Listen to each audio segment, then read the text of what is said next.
আপনারা শান্ত হন, শান্ত হন, ধৈর্য ধরে বসেন, শান্ত হন, শান্ত হন।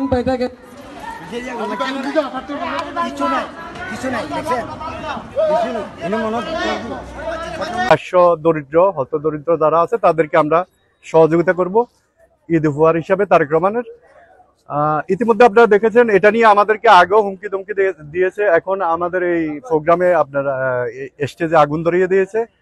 আমরা এটা তীব্র নিন্দা জানাচ্ছি এবং কিছু লোকে আমরা দেখেছি ফেসবুকে স্ট্যাটাসও দিছে, যা সময়ের অপেক্ষা বা বিভিন্ন ধরনের। আমরা গত কিছুদিন যাবৎ আমাদেরকে বিভিন্নভাবে হুমকি ধমকি বা বিভিন্ন ষড়যন্ত্র হচ্ছে, আমরা ইতিমধ্যে এটা আমরা অবগত ছিলাম, কিন্তু আমরা শেষ মুহূর্তে পর্যন্ত আমরা আমাদের প্রোগ্রামটা আসলে স্থগিত না করে আমরা চাইছি যে আমরা আমাদের প্রোগ্রামটা সফল করার জন্য। এবং আমাদের অতিথিবৃন্দ যারা আছে ইতিমধ্যে তাদের কাছে খবর পৌঁছে গেছে যে মানে এখানে একটা বিশৃঙ্খলা হয়েছে এবং এখানে স্টেজের ভিতরে আগুন ধরিয়ে দেওয়া হয়েছে।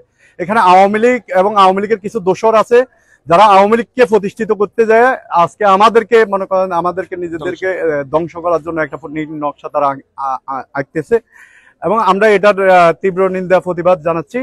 এবং এখানে যারা আছে উপস্থিত সবাই দেখেছে, এটা আপনারা সবাই দেখেছেন না?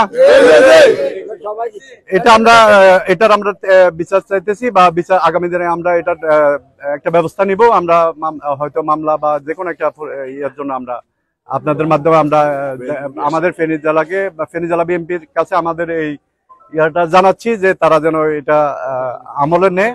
দলীয় কন্দল বলতে আসলে দীর্ঘদিন আওয়ামী লীগ থাকার কারণে এখানে কিছু লোক আওয়ামী লীগের দালালি করতেছে এবং আওয়ামী লীগকে প্রতিষ্ঠিত করার জন্য কিছু লোক ষড়যন্ত্র করতেছে আমাদের বিরুদ্ধে।